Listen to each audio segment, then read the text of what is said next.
karena ada update. Ini update terkini ya, tambahan. Perkembangan. Baik. Assalamualaikum warahmatullahi wabarakatuh. Waalaikumsalam. Ya, sebentar, biar enggak. Ya. Oke. Rekan-rekan sekalian, terima kasih atas kehadirannya dan saya selaku pribadi dan juga selaku teman-teman prinsipal bersama dengan Pak Rismon Hasiolan Sianipar, Ibu Kurnia, kemudian Pak Rizal Fadilah dan kawan-kawan itu menyatakan luar biasa apresiasi dan terima kasih kepada teman-teman kuasa hukum yang sampai dengan hari ini terus membersamai kami. Saya ingin menambahkan sedikit tentang tanggapan kemarin ya dari kuasa hukum Saudara Joko Widodo. Jadi kalau saya mengistilahkan yang saya tulis hari ini logika Sri Mulat. Logika Sri Mulat itu artinya kita tertawakan saja. Ya, karena Sri Mulat itu selalu kalau mau sein belok kanan tuh seinnya kiri. Ya. Kalau bilang sesuatu yang bahaya itu bahaya gitu. Jadi malah jadi tertawaan. Mana ada orang kalau punya ijazah asli ditunjukkan itu terus jadi chaos. Nggak akan ada itu. Itu logika Sri Mulat. Logika yang terbalik-balik. Jadi kita tertawakan saja dan ini biarkan masyarakat yang menilai. Nah, yang terpenting saya tidak akan menambahkan pasal-pasal hukum, tetapi saya ingin tambahkan sesuatu yang sering diungkap ya. Menunjukkan ijazah itu melanggar Undang-Undang Keterbukaan Informasi pasal 17 yang dikecualikan huruf H. Karena di situ ada tentang hasil akademik. Teman-teman, sekali lagi saya ulangi. Saya adalah termasuk tim penyusun dalam rancangan Undang-Undang Keterbukaan Informasi Publik nomor 14 tahun 2008 yang lalu, ya. Dan pada saat undang-undang itu disahkan tanggal 30 April tahun 2008 dan kemudian berlaku 2 tahun sesudahnya, saya menjadi anggota Komisi 1 DPR yang ikut mensahkan itu bersama pemerintah. Jadi clear betul kita artinya. Jangan sepotong-sepotong baca pasal. Karena di pasal 18 ini belum pernah diungkap.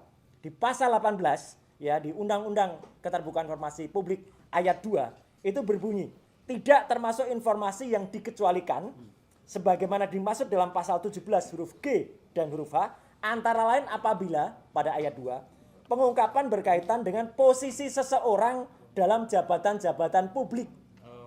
Clear banget. Jadi seseorang yang memperoleh jabatan publik dalam hal ini adalah Joko Widodo yang saat itu sempat menjadi wali kota 2 periode, gubernur DKI 2 tahun ya, 1 periode tidak selesai dan 2 kali masa presiden, itu adalah seorang pejabat publik. Jadi tidak bisa masuk pada pasal 17 yang dikecualikan pada ayat H.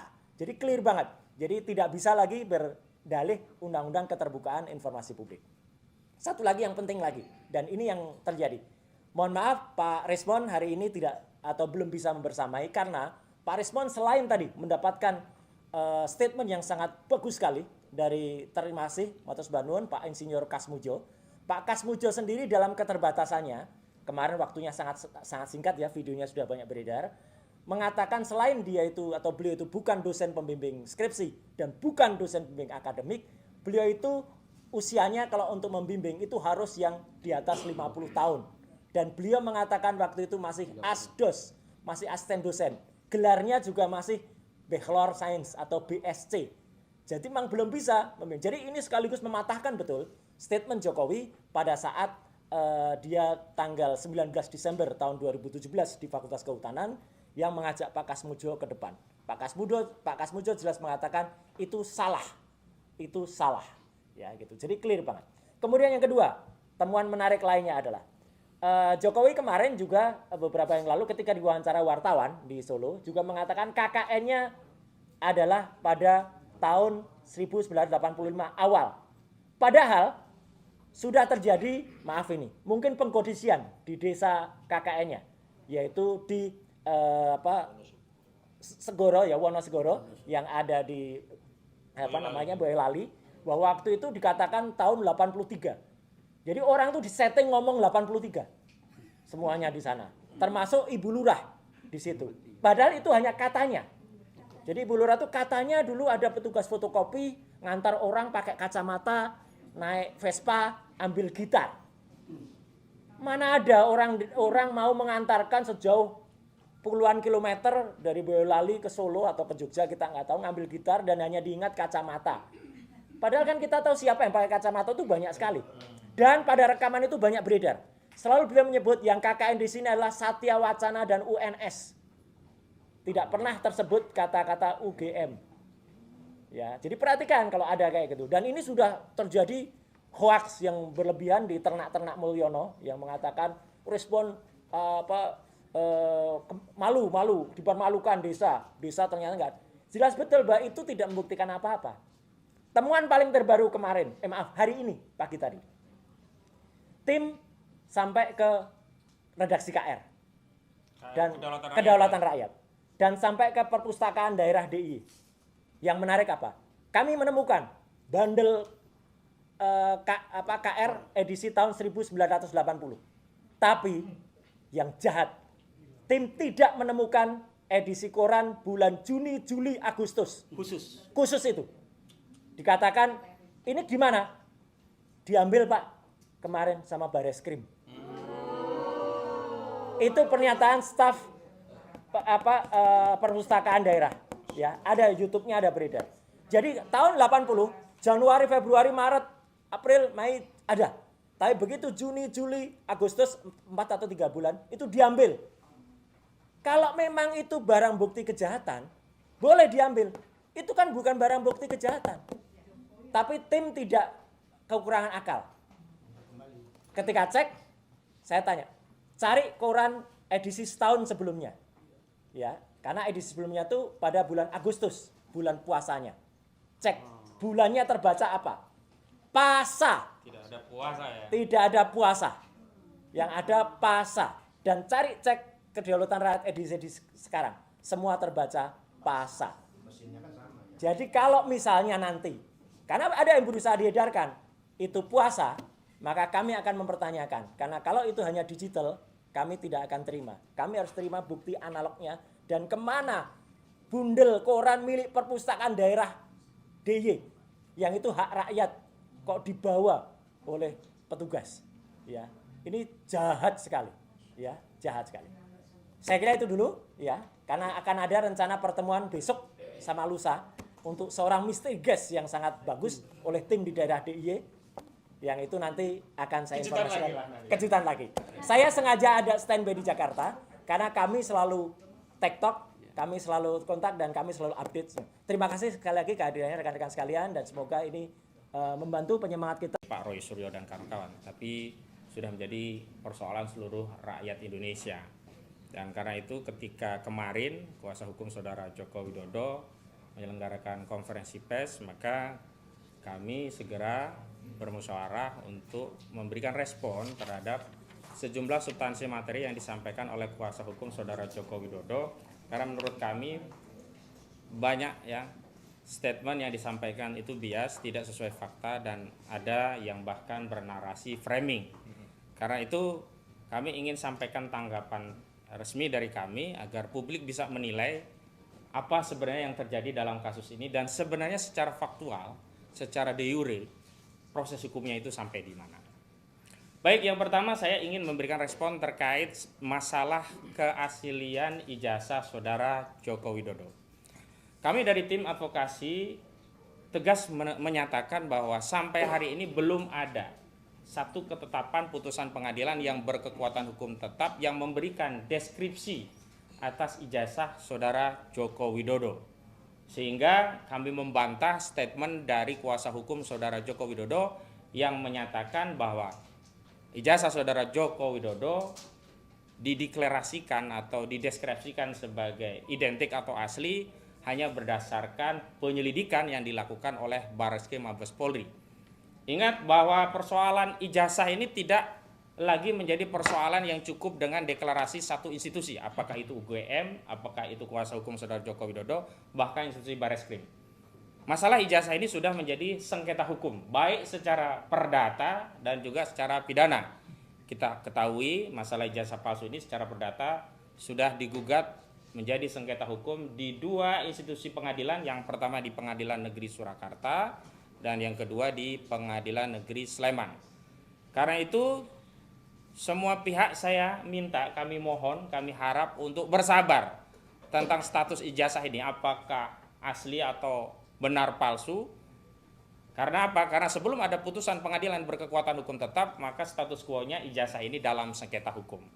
Jadi tidak bisa dideklarasikan sebagai asli hanya berdasarkan hasil penyelidikan Barreskrim. Apalagi apa yang dilakukan oleh Barreskrim itu hanya sekian persen saja dari keseluruhan proses penegakan hukum pidana.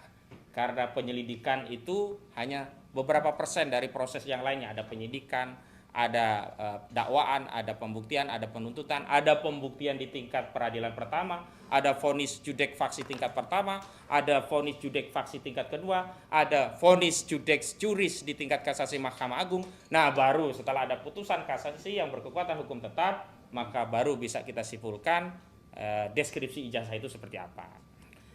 Yang kedua, kami terus terang sangat menyayangkan. Kenapa? Karena ada satu analisa hukum tapi dibangun berdasarkan asumsi, bahkan berdasarkan ilusi, kalau tidak bisa dikatakan halusinasi.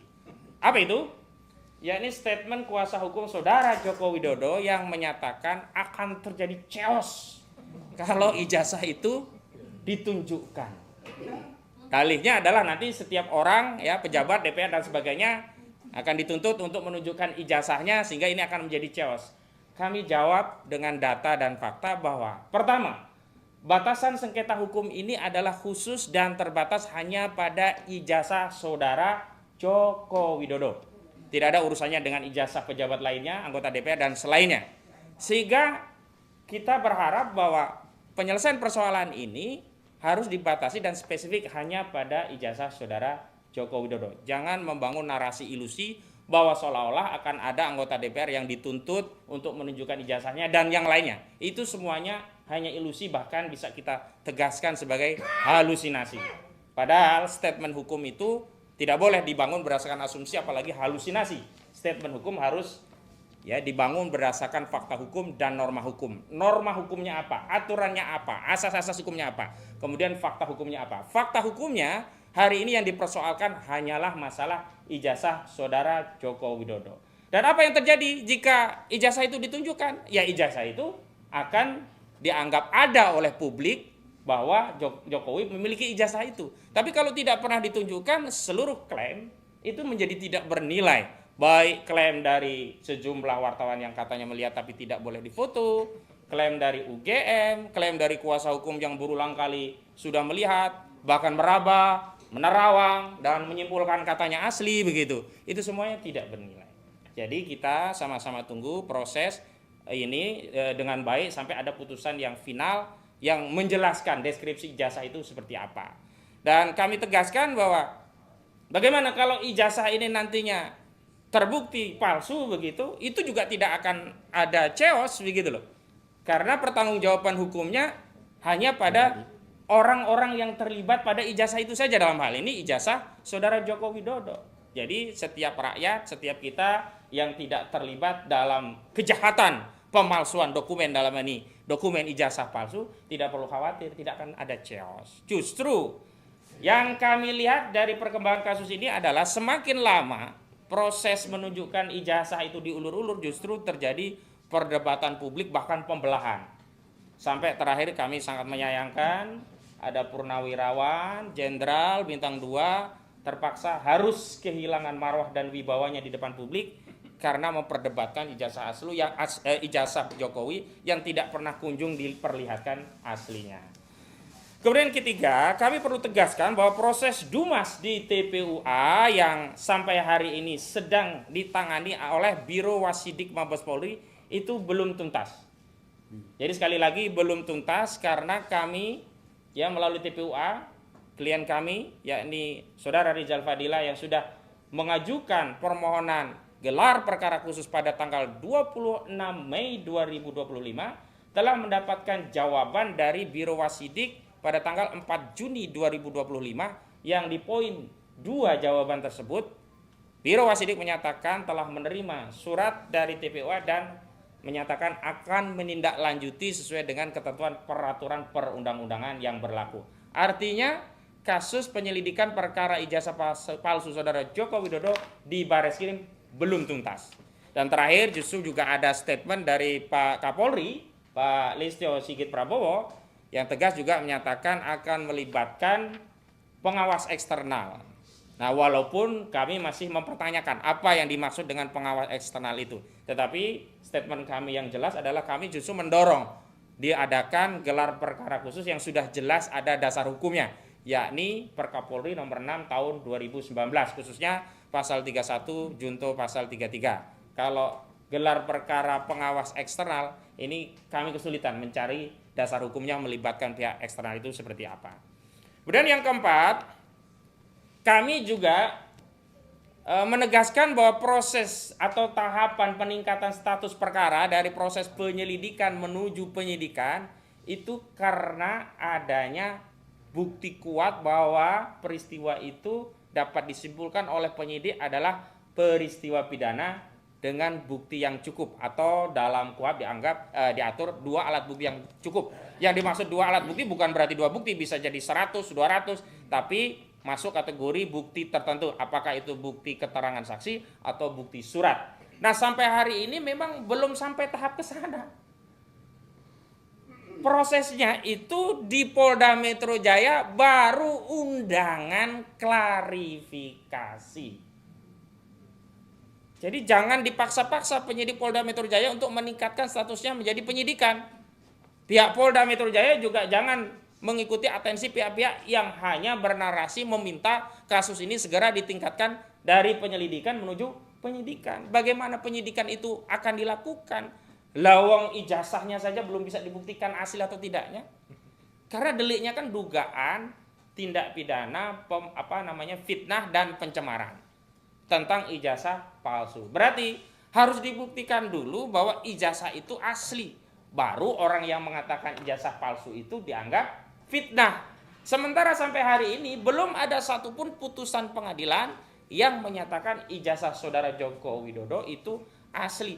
Baru Bareskrim, dan itu pun baru penyelidikan, dan itu pun belum tuntas, masih ada gelar perkara khusus yang hanya disebutkan dengan nomenklatur identik. Jadi bersabar ya. Kalau mau meningkatkan penyelidikan menjadi penyidikan, ya semua pihak harus bersabar. Tunggu dulu perkara di Pengadilan Negeri Surakarta, juga perkara di Pengadilan Negeri Sleman itu inkrah, berkekuatan hukum tetap, dan itu pun belum tentu hasilnya ijazah saudara Joko Widodo asli. Kalau ternyata hasil di Pengadilan Perdata ditetapkan bahwa ijazah saudara Joko Widodo justru ditetapkan oleh pengadilan tidak identik, tidak asli, tidak sah, maka tidak relevan lagi Polda Metro Jaya melanjutkan perkara. Ngapain melanjutkan perkara dugaan fitnah terhadap satu ijazah yang dibuktikan oleh putusan pengadilan itu memang palsu begitu. Jadi semua kami harap untuk bersabar, masyarakat bersabar, termasuk seluruh pihak-pihak yang terlibat dalam perkara ini bersabar. Kemudian yang kelima, saya ingin tegaskan bahwa perdebatan publik soal kasus ijazah palsu saudara Joko Widodo itu adalah perdebatan yang sah, legal, dan konstitusional. Termasuk polling-polling yang dilakukan oleh sejumlah elemen civil society terkait pilihan pendapat mereka atau publik terhadap ijazah ini, apakah lebih percaya ijazah tersebut asli atau palsu, itu juga satu pendapat yang sah, legal, dan konstitusional. Kami terus terang menegaskan, sangat menyayangkan, bahkan menolak keras pihak-pihak yang mencoba membangun narasi kalau ikut berdiskusi ya, berpendapat tentang ijazah palsu ini seolah-olah adalah sebuah tindakan kejahatan. Lalu ditakut-takuti nanti akan banyak tersangka. Lalu ditakut-takuti itu masuk kategori provokasi. Lalu ditakut-takuti nanti akan ada penyelidikan. Janganlah seperti itu. Satu kasus saja belum kelar. Kita ini negara hukum, maka harus kedepankan asas dan prosedur hukum. Asas hukum yang harus kita hormati adalah asas presumption of innocence. Asas praduga tidak bersalah. Jadi tidak boleh mendakwa masyarakat yang berdiskusi seolah-olah langsung itu bersalah, dianggap provokasi, lalu ditakut-takuti nanti akan banyak tersangka dan seterusnya. Ini terus terang tidak mendidik, tidak mencerdaskan, bahkan ini membodoh-bodohi rakyat. Kemudian yang terakhir saya ingin sampaikan update ya, temuan-temuan yang justru menambah keyakinan publik bahwa ijazah saudara Joko Widodo ini bermasalah. Yang pertama adalah temuan dari prinsipal kami, Pak Rismon Sianipar yang sampai hari ini masih ada di Jawa Tengah dan Yogyakarta. Masih bergerilya. Masih di Yogyakarta. Perang gerilya. Berhasil mewawancari Pak Kasmujo dan ada 2 substansi penting keterangan dari Pak Kasmujo. Sangat penting. Ya. Yang pertama ditekaskan oleh Pak Kasmujo bahwa beliau bukan dosen pembimbing skripsi. Dan ini sebenarnya menegaskan pernyataan beliau sebelumnya. Yang kedua, tambah lagi bahkan beliau menegaskan juga bukan dosen pembimbing akademik yang sebelumnya dijadikan dalih oleh kubu saudara Joko Widodo bahwa Pak Kasmujo memang bukan dosen pembimbing skripsi tapi dosen pembimbing akademik. Ternyata dua-duanya dibantah oleh Pak Kasmujo. Matur sembah nuwun Pak Kasmujo, matur suwun terima kasih Pak Kasmujo. Mugi-mugi selalu dalam lindungan Allah dan tetap konsisten amanah dalam kejujuran Pak Kasmujo. Pak Kasmujo mohon untuk terus istiqomah jujur Pak Kasmujo, sebab kehidupan yang sesungguhnya adalah di akhirat dan di akhirat kelak kita akan dimintai pertanggungjawaban terhadap seluruh kehidupan kita di dunia. Karena itu Pak Kasmujo matur sembah nuwun sudah jujur dan mengajari kami segenap anak bangsa Indonesia untuk menteladani kejujuran.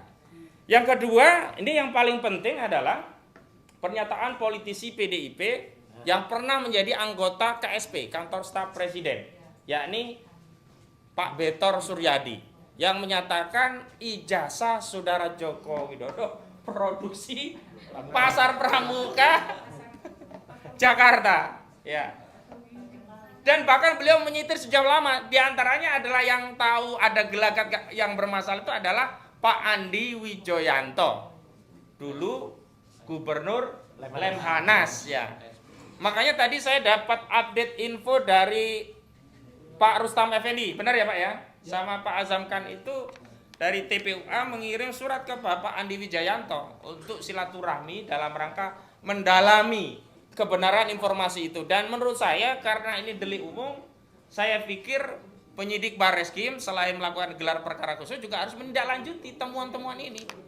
Jadi harus melakukan upaya penyelidikan yang komprehensif. Dengan demikian sekali lagi saya bantah bahwa apa yang diklaim oleh kuasa hukum Joko Widodo, apa yang dilakukan di Barreskrim sudah komprehensif. Dengan temuan baru ini menunjukkan bahwa apa yang dilakukan oleh Barreskrim belum komprehensif. Bahkan Barreskrim juga tidak melibatkan pengadu dalam hal ini TPUA dalam proses gelar perkara. Sehingga sampai TPUA mengajukan permohonan gelar perkara khusus. Nah itu saya kira dari saya, mudah-mudahan ini menjadi pencerahan dan nanti statement resminya akan dibacakan oleh rekan kami yang lain. Saya kembalikan kepada host. Ini persoalan dugaan ijazah.